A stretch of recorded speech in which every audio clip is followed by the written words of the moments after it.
Madame, Monsieur, bonsoir, bienvenue à votre magazine. Ça fait l'actualité. Les États généraux de l'éducation nationale et de l'alphabétisation constituent une grande mobilisation citoyenne visant à améliorer l'éducation en Côte d'Ivoire. Cela s'est tenu pendant environ 10 mois. C'était une démarche qui avait pour objectif de rassembler les citoyens et les acteurs terrain pour élaborer, pour construire ensemble et proposer concrètement des solutions afin d'améliorer le système éducatif actuel. Les conclusions des États généraux ont été transmises au gouvernement. Quels en sont les axes dégagés en ce qui concerne donc ces nouvelles résolutions et pour quand l'effectivité? Et ça fait l'actualité. Nous recevons notre invité ressources, histoire de répondre à nos différentes préoccupations. Mais juste avant, nous allons vous proposer un élément de reportage qui est signé Ève Boué. Les États généraux de l'éducation nationale et de l'alphabétisation EGENA ont été lancés le 19 juillet 2021 à Abidjan par le Premier ministre Patrick Haché. Ces EGENA se sont déroulés en plusieurs étapes. Sensibilisation sur l'ensemble du territoire national, lancement d'une plateforme digitale pour recueillir les contributions individuelles, concertation régionale dans les 31 régions du pays, concertation des districts, organisation d'un forum populaire à Yamoussoukro, concertation thématique pour recueillir les avis et contributions des experts et des partenaires du secteur éducation-formation, rencontre d'échange et d'information avec les acteurs des médias, élaboration du rapport de synthèse et soumission au comité de pilotage, fin des assises nationales avec la validation du rapport le 13 avril 2022. Le 7 septembre 2022, le rapport est remis officiellement au Premier ministre, puis est adopté en Conseil de gouvernement le 3 mai 2023. Et depuis le 4 octobre 2023, le rapport de synthèse des EGENA est disponible sur le site www.education.gouv.ci.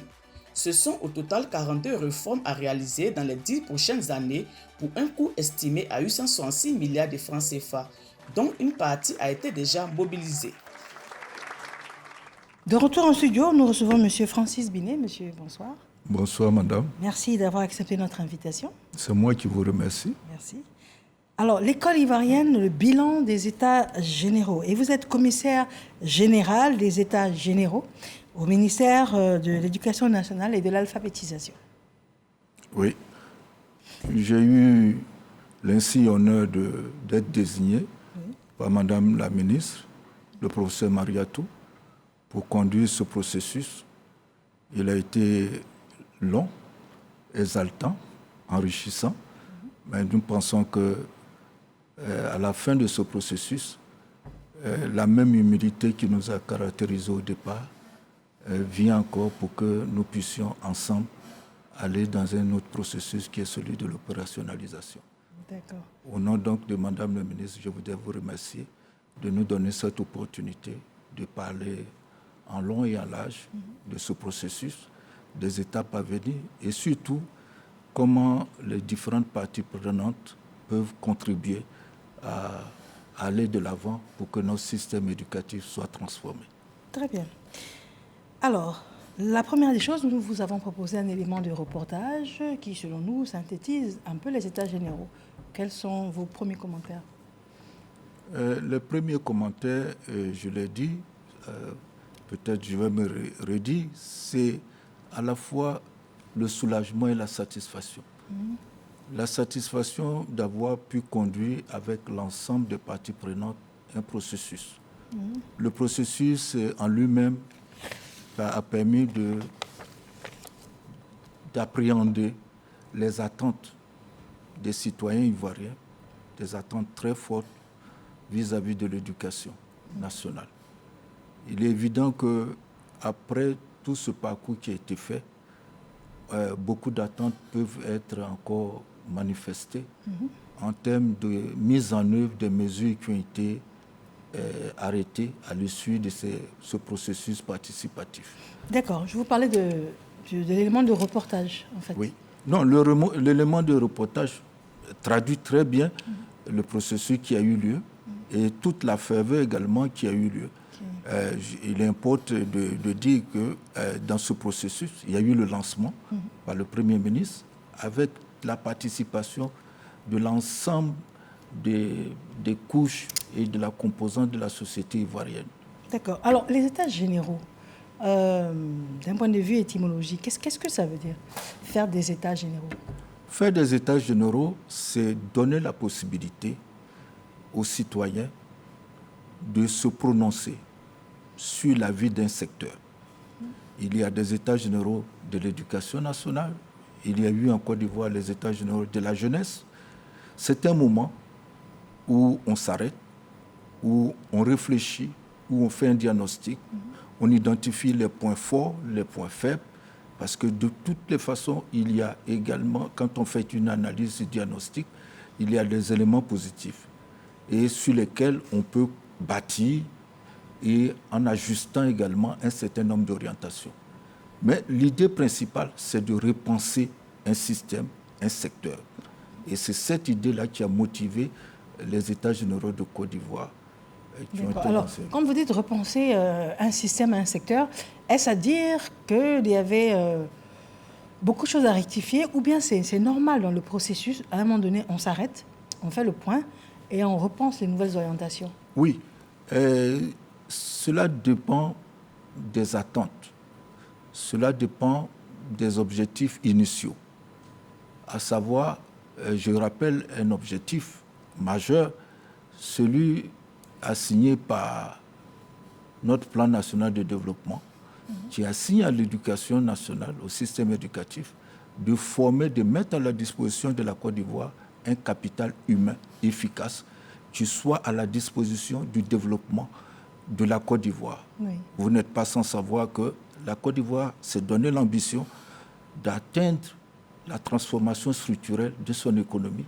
Et partant, nous avons besoin d'avoir des ressources humaines qualifiées qui soient en mesure de répondre à ces exigences de développement.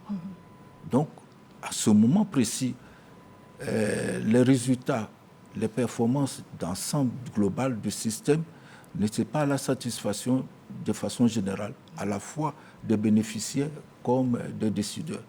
Donc, le gouvernement a décidé donc de conduire ce processus-là pour que nous puissions avoir l'avis des bénéficiaires, l'avis des acteurs, l'avis des parties prenantes de façon globale. Très bien. Alors, nous allons parler un peu de l'état des lieux qui prévalait ou qui prévaut. Et c'est en fonction de la situation que des propositions ont été faites pour améliorer les choses. Alors, d'un point de vue scolarisation, d'un point de vue établissement, d'un point de vue recrutement des enseignants, dites-nous un peu quelle est la synthèse et quel est l'état des lieux qui prévalait. Du point de vue du recrutement, moi je dirais du point de vue des investissements. Il faut savoir que l'État de Côte d'Ivoire a fait de l'éducation une priorité. Et cette priorité s'est traduite dans les faits par des allocations assez élevées. Je parle d'allocations budgétaires. Je vous donne un exemple. En Côte d'Ivoire, depuis les indépendances jusqu'à aujourd'hui, le produit intérieur brut, la part du produit intérieur brut consacré à l'éducation est élevée. Au cours de ces dernières années, c'est autour de 4%. Nous avons atteint 7% en 2006. Ça veut dire que de façon volontaire, la Côte d'Ivoire a choisi. Je vous donne un autre exemple, c'est le budget général consacré à l'éducation, qui aujourd'hui est de 22,4%. Donc en termes d'investissement, en termes d'engagement financier, l'État de Côte d'Ivoire a énormément investi dans l'éducation. Il n'y a pas d'autres possibilités.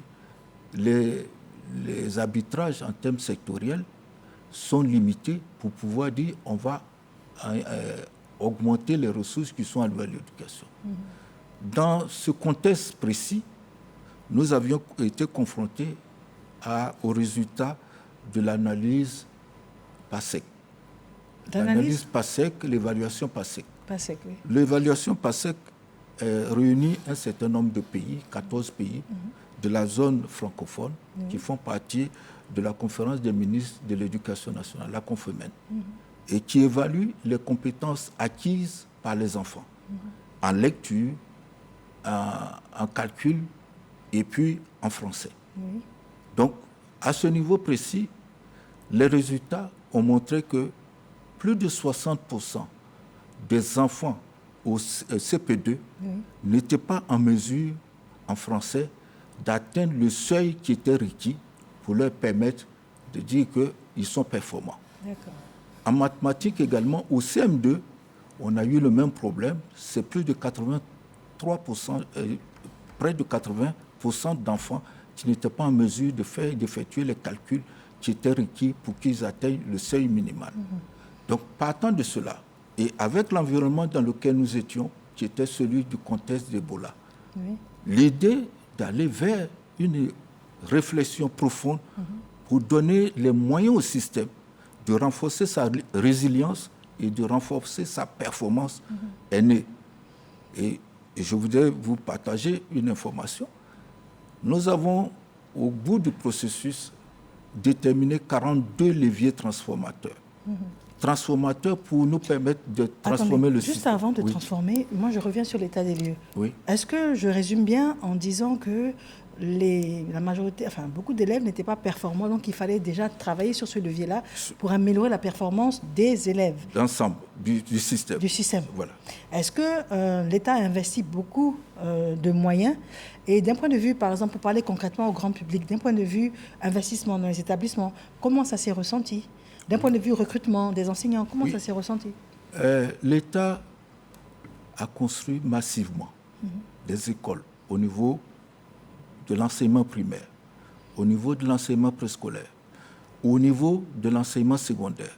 Vous n'êtes pas sans savoir que pour rapprocher les enfants, et notamment les filles, pour leur permettre d'aller jusqu'au bout de l'éducation de base, qui va du préscolaire jusqu'à la classe de 3e, des écoles, les collèges de proximité ont été construits dans les zones rurales.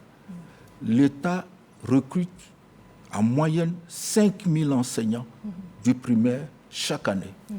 De façon exceptionnelle, l'État a recruté plus de 10 000 enseignants pour permettre de résoudre l'épineux problème du déficit en enseignants.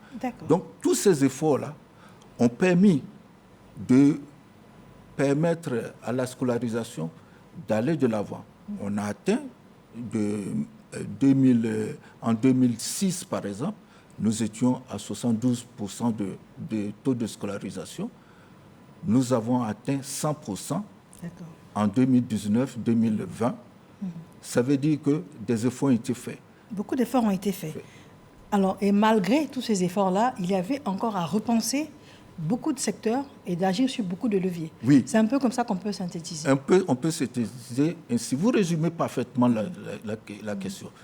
Des efforts ont été faits pour la scolarisation, mais il s'agissait de permettre à l'école ivoirienne de renforcer la qualité du service offert, permettre aux enfants d'acquérir des compétences et être à même d'assumer leurs responsabilités de citoyens quand ils sortiront de l'école. Alors, les états généraux de l'éducation nationale de l'alphabétisation, on l'a bien compris, ont duré une dizaine de mois. Oui. Alors, qui étaient les parties prenantes à ces états généraux? Oui, ça permet, avant de répondre à cette question, de dire merci, de remercier Madame le ministre, l'ensemble des parties prenantes en question. Nous avons pu réunir les parents, les élèves, les jeunes de façon générale, les enseignants, les représentants des collectivités territoriales, les représentants de l'administration publique au niveau territorial. Nous avons pu réunir les syndicats d'enseignants, les associations de parents d'élèves, le secteur privé. Nous avons pu réunir les partenaires techniques et financiers. Nous avons pu réunir les acteurs du système éducatif, aussi bien ceux du ministère de l'Éducation nationale, ceux de l'enseignement supérieur, ceux de l'enseignement technique, parce qu'il était nécessaire que l'ensemble des membres du secteur de l'éducation puissent réfléchir ensemble pour assurer ce continuum nécessaire. Alors, c'est intéressant de savoir un peu toute la diversité des acteurs qui ont convergé pour la réflexion. Tout à fait. Alors, quels sont les grands axes de réflexion sur lesquels vous avez planché, avant de vous demander, bien évidemment, quelles en sont les grandes résolutions?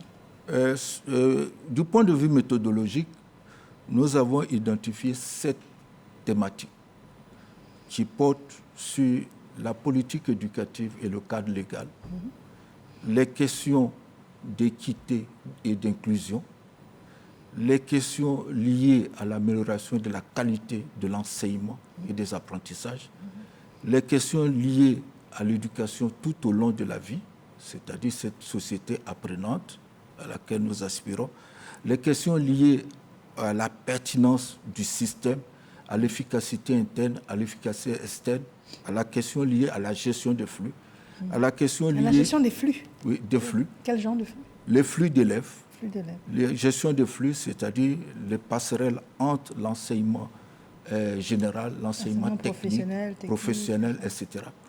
La question liée à la gouvernance, à la gestion, y compris le dialogue social, y compris les mécanismes de financement, et puis enfin, la question liée à la digitalisation de l'éducation du système. Vous parlez de mécanismes de financement, c'est pour la prise en charge des élèves ou c'est pour injecter, pour améliorer la qualité de la formation? Oui, c'est pour améliorer la qualité de la formation.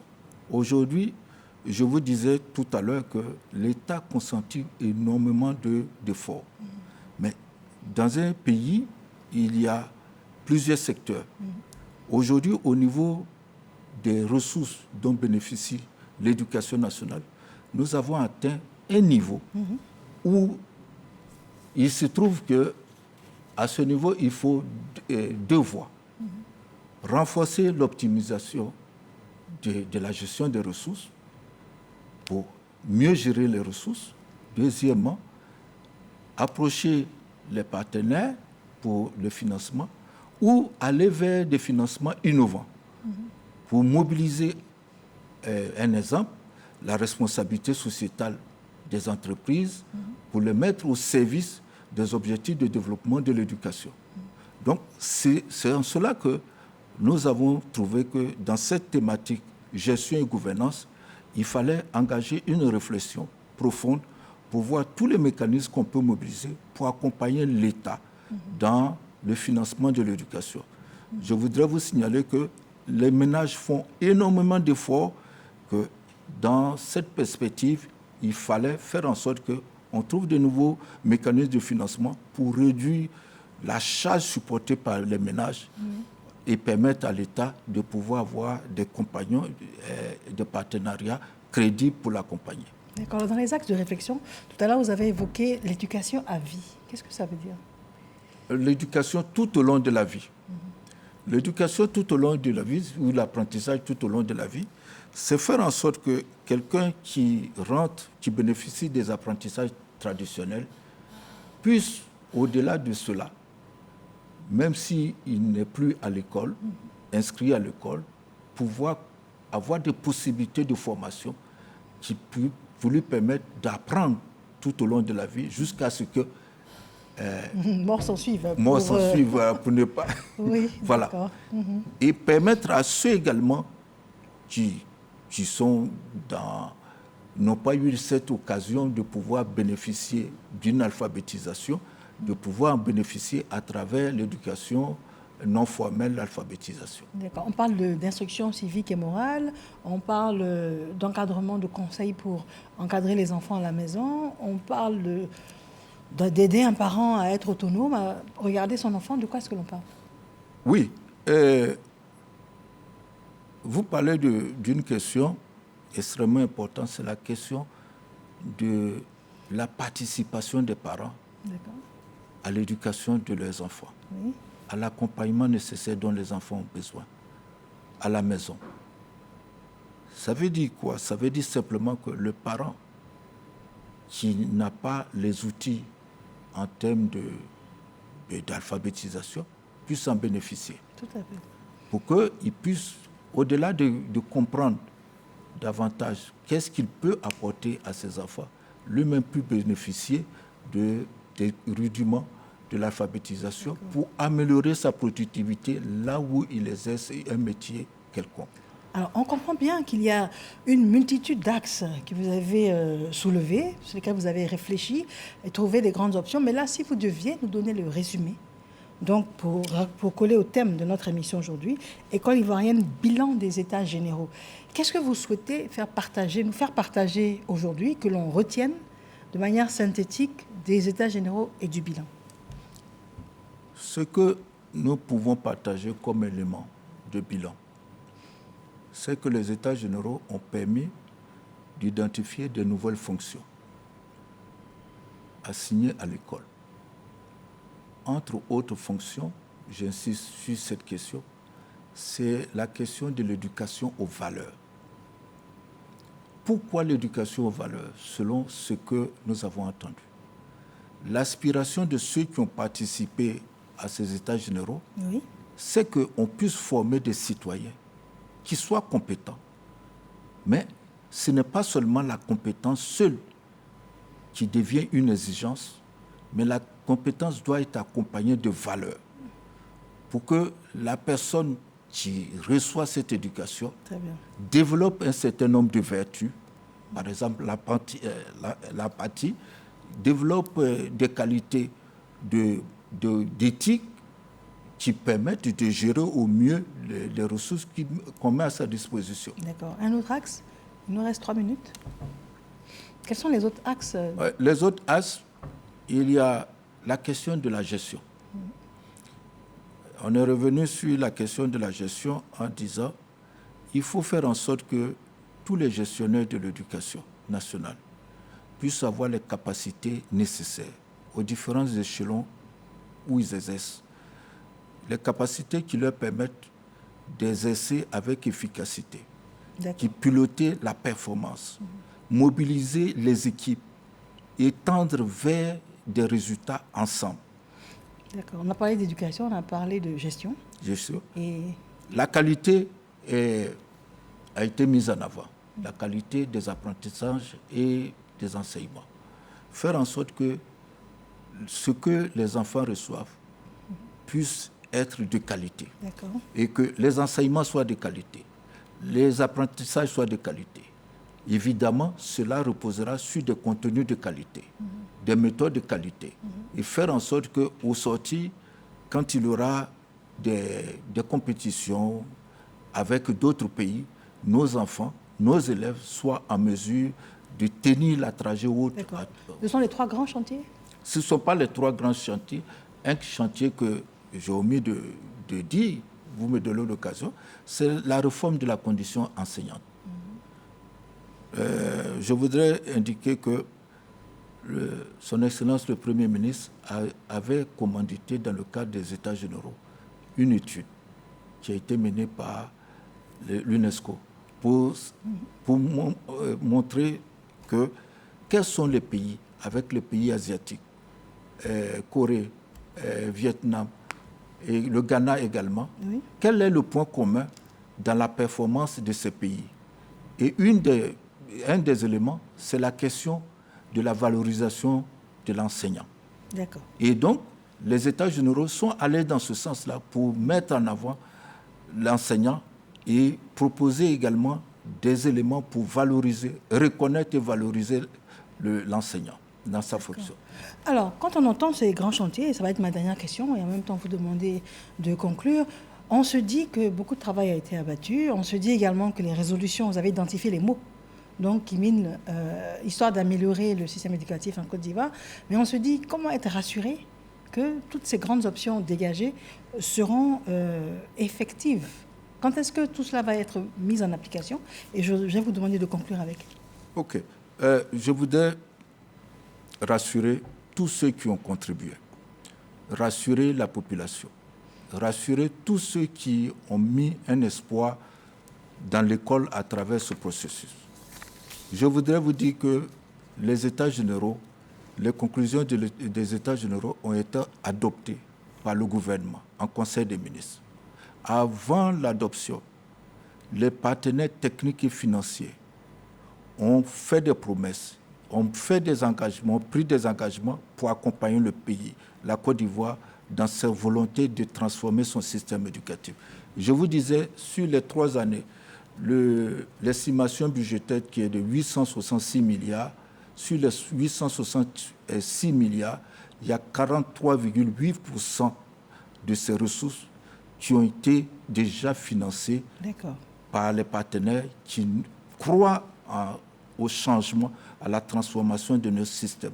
Et je voudrais appeler nos concitoyens à croire également et à s'engager à s'approprier cette réforme-là, majeure pour notre système éducatif et pour le devenir de nos enfants et pour les générations futures, pour que nous ayons des citoyens qui soient en mesure de porter ce projet ambitieux de transformer notre économie. D'accord. Alors nous, monsieur, madame, tout le monde, quand est-ce qu'on verra l'effectivité, quand est-ce qu'on va le ressentir, toutes ces réformes qui ont été adoptées? On va commencer à ressentir cette année avec la mise en œuvre de la bourse nationale des manuels scolaires, qui est un mécanisme de prêt, location d'ouvrages pour le secondaire premier cycle. On va commencer à voir la mise en œuvre de la régionalisation du recrutement des enseignants cette année. On va commencer à voir la contractualisation entre le ministre et les directeurs régionaux pour qu'ils puissent avoir des contrats de performance et à l'effet de pouvoir leur donner des axes de performance, des indicateurs de performance à atteindre. D'accord. Je vous remercie infiniment d'être venu sur notre plateau, M. Francis Binet, qui est donc le commissaire général des États généraux au ministère de l'Éducation nationale et de l'alphabétisation. Infiniment merci de nous avoir suivis. Madame, Monsieur, bonsoir.